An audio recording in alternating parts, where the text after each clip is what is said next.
What's up, guys? Welcome back to another video. With the fact that the 2025 Stanley Cup has just been awarded last night as the Florida Panthers just gone back-to-back beating the Edmonton Oilers yet again. And the fact, like I said, it was the Edmonton Oilers that lost to them, a Canadian team. And the fact it hasn't been since 1993 that a Canadian team has won the Stanley Cup. I thought it'd be a cool idea to now rank the 7 Canadian teams based on their odds to not only win the Stanley Cup next year, but in the future. So basically who I think is going to win it next.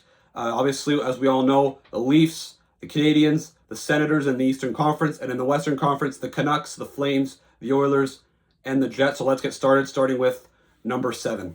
So the Canadian team that I think has the least likeliest chance of winning the Stanley Cup in the next 5 to 10 years is the Vancouver Canucks. Obviously, last year, an excellent season where JT Miller, Elias Pettersson, Quinn Hughes, Brock Besser, and Thatcher Demko really led the charge. They had a terrific season. They went to go get Elias Lindholm at the deadline. Unfortunately, they lost him in free agency after winning the Pacific Division and forcing the Oilers, who ended up going to the Stanley Cup final, to 7 games. But then, unfortunately, this year it was a disastrous season. Thatcher Demko missed a lot of time. JT Miller and Pettersson weren't on the same page. They were forced to trade JT Miller. Elias Pettersson did perform to his full capabilities, and he's making $11.6 million until 2032. So obviously, it's not looking that great for Vancouver right now. Brock Besser's probably also going to leave in free agency. Potentially P.S. Suter, as we look here at their depth chart over the next few years. Obviously, Besser and Suter are both free agents. Looks like Besser's going to leave next year. Connor Garland is expiring. Teddy Bluger, Kiefer Sherwood. Pettersson's signed at $11.6 million until 2030 is not ideal. Same thing with Jake DeBrusk, signed at $5.5 million until 2031. But aside from that, the rest of their forward group is for the next 2 years maximum. They don't have that much either coming up. You have Lekkerimaki maybe, but that's about it when you look at the top prospects coming up front. And then when you look at their defense core, Quinn Hughes only has 2 more years left at $7.8 million. He's going to be a free agent in 2027. He looks like he wants to join his brothers in New Jersey. So that could be a potential trade that we see over the next few years that the Canucks aren't able to turn this around. Phil Hronek is signed at $7.2 million until 2032. Same thing with Marcus Pettersson, extend until 2031, who they just acquired the deadline using the first round pick they received for JT Miller, Tyler Martin. So it's just not looking that great. And when you look at now, Demko only has 1 more year left at $5 million. There's been rumors maybe they could trade him this year if he doesn't bounce back or if he doesn't want to extend. So that's not looking good. Luckily, that Lankinen signed until 2030, but still the Canucks are not in an excellent position. When you look at their draft pick cupboard, they do have all their picks for this year's draft. They at least have their first round pick for the next few years. But it's not like the Canucks have an excellent prospect pool, and they haven't drafted super well over the last few years. They only have about $12 billion in cap space to spend this summer. So again, it'll be tough to replace Besser and Suter this summer if they lose those guys. It's not looking like a very bright future right now. It looks maybe that this is a team that's heading towards either mediocrity or, if they're smart, a full rebuild. So yeah, the Canucks, a rebuild is just too hard to predict, to say how it's going to turn out. So that's the reason why I have the Canucks at number 7. Now coming at number 6, another Western Canadian team that battled with the Vancouver Canucks for the last wildcard spot in the Western Conference, the Calgary Flames. Obviously, the Calgary Flames were a very hyped up team in the late 2010s with a lot of good young talent. Johnny Gaudreau, Matthew Tkachuk, Sean Monahan, Elias Lindholm. But unfortunately, they never really were able to click. And the summer of 2022, after getting eliminated by the Edmonton Oilers in 5 games, Johnny Gaudreau decided to leave in free agency, and they were forced to trade Matthew Tkachuk, who didn't want to re-sign. They got Jonathan Huberdeau and Mackenzie Weegar in exchange, and signed into big deals. And also signed Nazem Kadri. Unfortunately, all those guys haven't really lived up to their contracts and are starting to get older, and it's forced the team kind of go in more of a retool/rebuild direction. They ended up this year, they traded a lot of their guys at the deadline 2 years ago. Christopher Tanev, Nikita Zadorov, Noah Hannafin, Elias Lindholm, and we thought the following year, so the season that just ended, that they were going to tank it up and hope to get a top 5 pick. Surprisingly enough, Dustin Wolf, who's a young goaltender and their future number 1 goalie, ended up carrying them nearly to a playoff spot. They missed the playoffs by a tiebreaker against the St. Louis Blues, finishing with 96 points. And, so it prevented them from getting a top 5 pick. This summer, they have Rasmus Andersson that only has 1 more year left on his contract, and we're wondering what they're going to do with him. It looks like a team that's probably not good enough to make playoffs, but not bad enough to stink it up. So unfortunately, for a team that, isn't that talented, they won't really be able to get those franchise players in the draft. They do have Zane Parekh, who was picked 9th overall last year, that has potential to maybe become that elite offensive defenseman. But aside from that, in their system, there isn't much, elite talent. There are some players that could become good middle sixers, but no like high-end stars. So I think the Flames, this summer they have a few guys expiring, not a lot of impact guys. However, next summer you're gonna have Michael Backlund, who's their captain, that's gonna expire. But so not a lot of key players necessarily that are expiring. But Jonathan Huberdeau at 10.5 million is signed until 2031. Nazem Kadri at 7 million signed until 2030 or 2029. Coronado, they just gave a big extension, 6.5 million, 2032. We'll see. He could be worth that contract. I think he has potential to be a good second liner. Sharon Govich at 5.75, who had a down year this year. He's signed in 2030. So Farabee at 5 million, who they got at the deadline along with Morgan Frost, haven't really worked out. So the Flames up front are not necessarily in a great position. When you look at their defense core, Mackenzie Weegar signed at 6.25 until 2031. He is a good defenseman, but like I said, Anderson only 1 more year. I think personally they should trade him in order to get a good return instead of extending this guy who didn't have necessarily the greatest season in his late 20s. So I think the Flames, and in that you have Dustin Wolf, who's going to be an RFA next year. He's going to get a big extension. So the Flames are just in a position where they're just stuck in no man's land. I don't really see a team that has that potential to become that elite team. Like I said, their pick this year is like 18th. Well, in fact, it was 17th overall. Or 16th overall, but they traded in the Sean Monahan deal, but they do have the 18th overall pick and also the last pick, the 32nd overall pick from the Florida Panthers. They do have two first round picks as well next year too. So the Flames still have some good assets still to trade and some young players, but I don't think that they have, considering I don't think they're bad enough to tank. They don't have what it takes to build, I think, a true Stanley Cup contenders through the draft. They're going to have to really do it by trades. And like I said, I can't predict what's going to happen, so I have the Flames at 6. Now entering what I would call the next tier of teams, and this is probably the hardest team, the most polarizing team here to judge, considering all the big decisions that are going to have to be made this summer that could really impact the franchise, not only for next season, but also going forward. The Toronto Maple Leafs come in at number 5. Obviously, the Leafs, obviously the core 4 era of Matthews, Marner, Nylander, Tavares, and also Morgan Rielly on defense. Always good in the regular season, however, always came up short in the playoffs this year. They got past the first round. They reinforced their defense core. They had good goaltending. They changed the coach, but it did not work. When they got to the second round, they lost in 7 to the Florida Panthers, where they got destroyed in a couple games there. It was ugly. It looks like Mitch Marner is also going to leave, who led their team in points with over 100 points this year.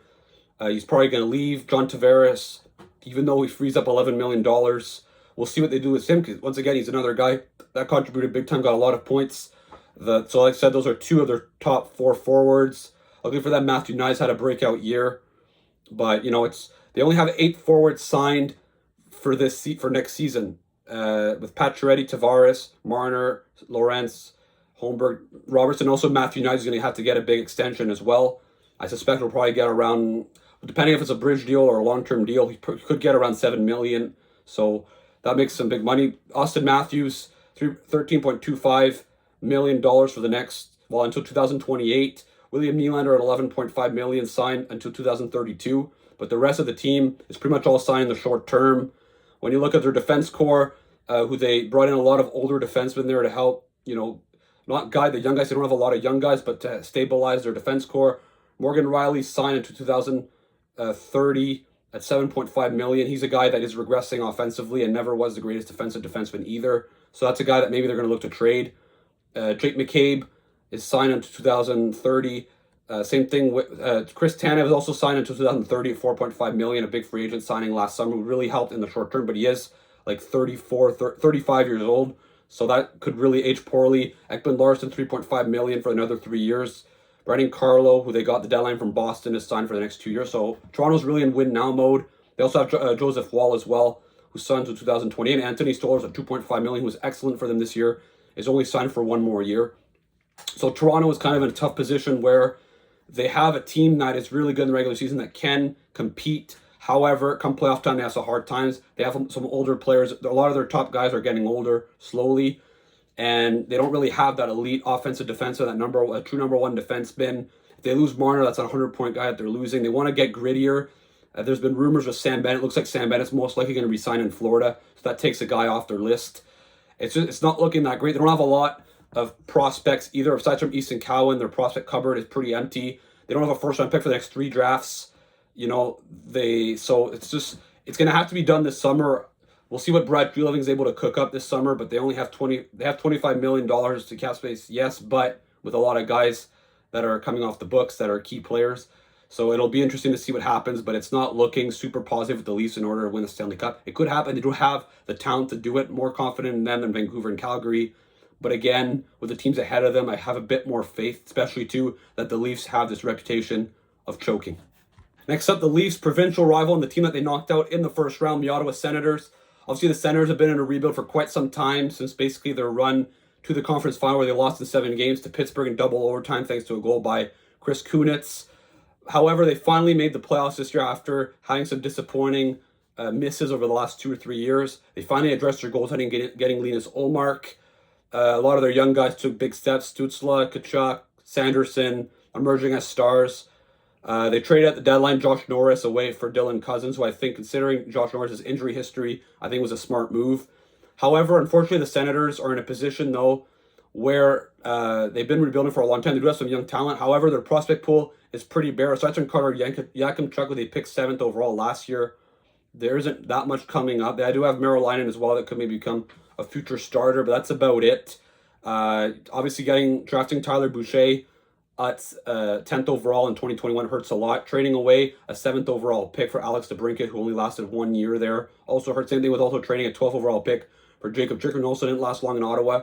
So they accelerated the rebuild too much, get to the point now where the Senators they've probably reached the point where they're in the playoffs, probably yet again, and they're probably going to be a perennial playoff team.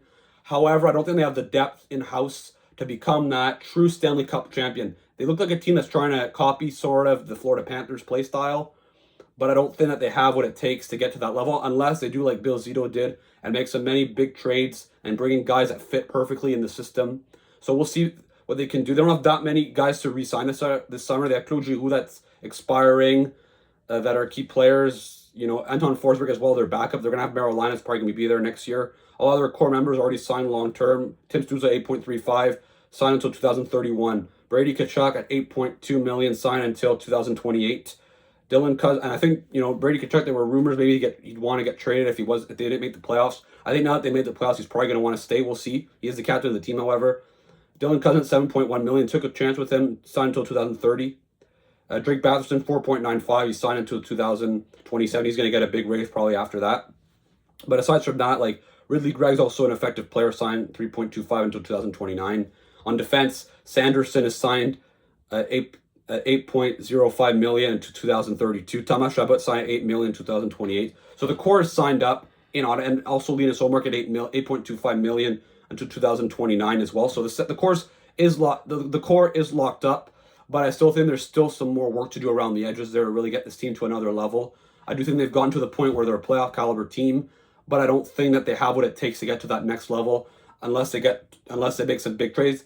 They're going to forfeit one. It looks like they forfeited next year's 2026 first-round pick, which in my opinion was a mistake considering you don't want to take the chance of missing on a prospect like Gavin McKenna in case their season went really, was a disaster. They have the 21st overall pick this year, which in a weaker draft I just don't find was worth keeping. However, it is what it is. They can still find a steal there that they're going to have to do it. They haven't drafted necessarily that great over the last 2 or 3 years ever since that they really moved on from the rebuild. So I think the Senators, a future good team, but maybe not the level of a true Stanley Cup champion, but anything can happen over the next 5 to 10 years. But they are going to have many kicks at the can over the next few years. But I'm still not convinced that they get to that level yet. Now as we enter the podium, another team that had a disappointing playoff result based on their regular season success, who obviously won the President's Trophy this year, the Winnipeg Jets. Obviously, they've been a very competitive team for the last few years. Connor Hellebuyck is signed long-term. Obviously won the Hart Trophy and the Vezina Trophy. So obviously the best goalie in the regular season, but struggles in the playoffs. Mark Scheifele, Kyle Connor, Josh Morris. They have a very strong core. However, like I said, they don't get it done in the playoffs. I think there's some holes. I think the second line center is a huge hole that it's not normal to have a guy like Vlad Nemestikov centering your second line, even though he's done a decent job at it. This summer, only 7 forwards are signed beyond next season, and some key UFAs, and some key players expiring. Nikolai Ehlers, who's probably is looking like he's probably going to leave. That's a key player there that they could lose, that they're going to have to replace. Mason Appleton as well, Brandon Tanev, Gabe Vilardi, who's an RFA. He's probably going to get a big raise after getting 61 points this year. On defense, they extended Neil Pionk, who in my opinion I don't think at 7.25 at $7 million for the next, like, until 2031. I don't think that's a very good contract. I think it could age pretty poorly, but still, in order to keep a guy like that, you kind of have no choice. Josh Morrissey is signed $6.25 million for the next 3 years. Obviously, an excellent contract. Dylan DeMello, 4.9 for the next 3 years as well. So the Jets do have a good foundation. However, also Dylan Sandberg is going to get a big extension, I think, this summer as well. Probably around a 5 or 6 year deal, around 4.5 to 5 million. He's been a very good, effective top four defenseman. Obviously, Nat Hellebuck signed $8.5 million in 2031. So their core is locked up in general. A few guys are going to have to get extended here, but a lot of them are faced really Nikolai Ehlers, the big decisions that has to be made. Their prospect pool is okay. They have some good guys that could maybe become middle six contributors. It's just a matter of, can they get that second line center and really push this team forward, because they do have what it takes to be a good regular season team. They've proven it the last 3 years, but they don't have but they haven't shown yet that they have what it takes to get to the next level and become a true Stanley Cup favorite. They're gonna have to do that. They're gonna have to somehow get a guy. Obviously, Winnipeg's not the most attractive market for free agents, so they're gonna have to get creative here and make some big trades. Their pick cupboard, is they have their first round picks the next 3 years, so those can be used as good trade chips or to draft more prospects. But I'd expect them once again to be a playoff team next year. I'm not that worried about that, so we'll see. So I think the Jets, like I said, they don't have, Scheifele and Hellebuck are in their 30s, so it's not like they have like a decade plus of great hockey to play. So the Jets are going to take advantage probably the next 5 years or so, and that'll be their window. In the Western Conference, it's pretty competitive. You got Colorado, you got Dallas, you got Minnesota, and coming up, you got Chicago, San Jose, Anaheim, Utah that are going to be coming up over the next few years. So it's going to make it really complicated for Winnipeg. But, hence why I put them third. But they do have a good enough team that if everything clicks, they have what it takes to some degree to finally win that Stanley Cup and bring it back to Canada. Now, coming at number 2, the team that just lost last night in the Stanley Cup final, the Edmonton Oilers. Obviously, when you have Connor McDavid and Leon Draisaitl on your team, you're always going to be dangerous. You're always going to be in the mix to win a championship, and that's actually been the case the last few years, despite having some questionable goaltending, questionable defense, and questionable depth. Obviously, this summer, a big difference with their salary cap structure is that Leon Draisaitl is no longer be paid $8.5, be paid $14 million all the way until 2033. Obviously, that's a huge change there. And also, Evan Bouchard is going to get a big raise probably as well, who's an RFA. He's probably going to want probably a 7 or 8 year deal, probably around $9-10 million. So that's going to make a big difference. Not to mention Connor McDavid, who only has 1 more year left at 12.5. He's probably going to want to be the highest paid player in the league. He's probably going to sign probably around $16-ish million a year. There's some people saying that maybe that he'd leave Edmonton. I'd be shocked if he did that, obviously. He was drafted by the organization. He brought the team to the final back-to-back years. I think that would be pretty cheap for him to just decide to leave. Zach Hyman signed for the next 3 years at 5.5. Obviously, an excellent contract. Vander Kane, $5.1 million for next season. Nugent Hopkins, $5.125 until 2029. So they have some pretty good value contracts when you look at the forwards. Arvidsson, $4 million for 1 more year. Henry, $3 million. Some of their guys here need to step up a little bit. Corey Perry's a free agent who's very good. Obviously, at 40 years old, you can't expect him to be as productive as he was in the playoffs, but he is a guy that always performs in big moments. On defense, a big bullet on their defense court here, however. Darnell Nurse, $9.25 million all the way until 2030, obviously. Nurse is still he's an effective defenseman, but let's be honest, he's probably more of a second pair guy. You don't pay a guy like that $9 million. But T.S. Ekholm is making $6 million only for 1 more year, obviously. He's 35 years old, so you can't expect him to be that effective for too long.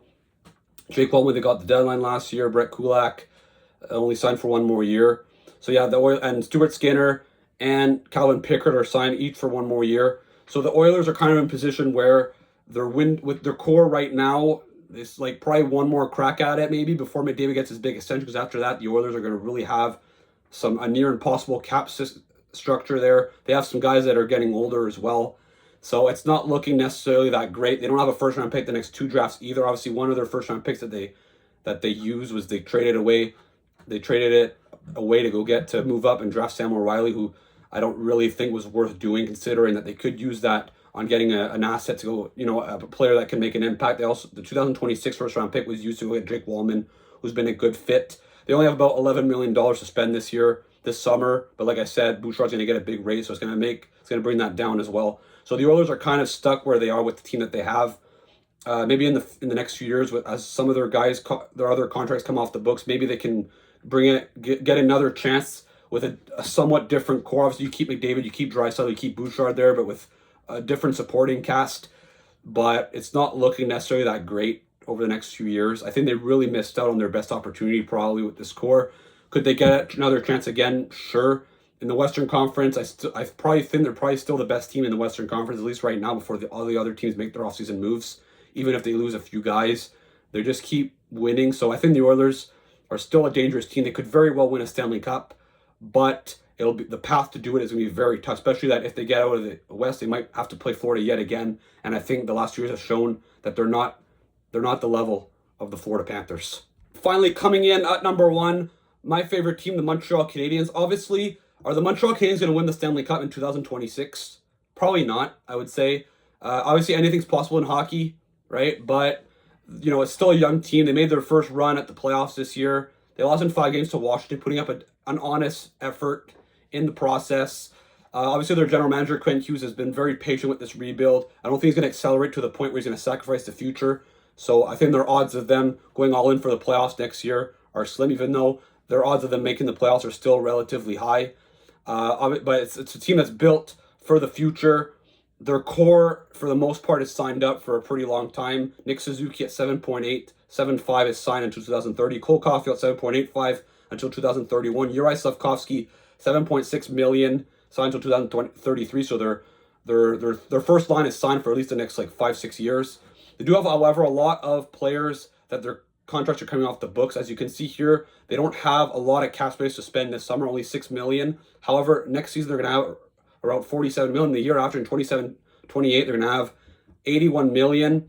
Obviously, right now, Carey Price at $10.5 million kind of hurts their salary here. He only has 1 more year left, however. So whether they put him on the LTIR or they try to get rid of his contract in order to free up more money to spend this summer, because I do think they're going to be looking to go get, especially that second-line center they need so badly in order to help Demidov, the 5th overall pick from last year, develop. But Patrick Laine, $8.7 million only for 1 more year. Brendan Gallagher and Josh Anderson's, who combined for $12 million, are both going to expire in 2027. So the Canadiens are going to have a lot of cap flexibility over the next few years. In fact, they have 13 fourths signed for next year, so they're going to have a lot of extra players that maybe they're going to try to get rid of. On defense, they're in a bit of a better position. However, they do have to sign Lane Hudson, who wouldn't have called the trophy this year. He's probably going to get around $9 million on his next contract. So that's why they have to be patient here and not overspend too quickly. Not to mention, you have to sign Ivan Demidov eventually as well. He's probably going to become a guy that's going to get you around 100 points potentially in his prime. You have David Reinbacher, Jacob Fowler, who are promising prospects. The Canes are loaded with young players already on the team and coming up. They have a good cap situation long term if they play their cards right. They have a lot of draft picks, 2 first-round picks this year, including 16 and 17 back-to-back, 2 seconds, 3 thirds, 2 fourths. So they're loaded with draft capital. So they're probably a team that probably 2 or 3 years away from really competing for the Stanley Cup. However, they're probably the team that I look at that their window is going to be the most successful, that they have the best chance at winning a Stanley Cup. Their window coincides potentially as well with maybe the slight downfall of the Florida Panthers in the Eastern Conference. So maybe the Canes could take advantage of that and go to many Cup finals. I think even though the Oilers, the Jets, and the Leafs probably have a better chance at winning the Cup next season, I think long-term their window is kind of comparable with the Ottawa Senators. But as of right now, I'd probably say the Canadiens have the highest potential, considering that not only they have young players now, but also coming up, good cap space, a lot of assets. So I think the future is incredibly bright for the first time in Montreal for over 30 years. All right, so that puts an end to this video. Let me know in the comments, which team do you think has the best chance of bringing Lord Stanley back to Canada over the next 5 to 10 years? Which team did I rank here that's too high and which team is too low? Don't forget to check out some of my previous videos that I've made on this channel over the last few weeks and the ones coming out in the coming days and during the off season. Don't forget to like and subscribe, and I'll see you again for another video. Ciao.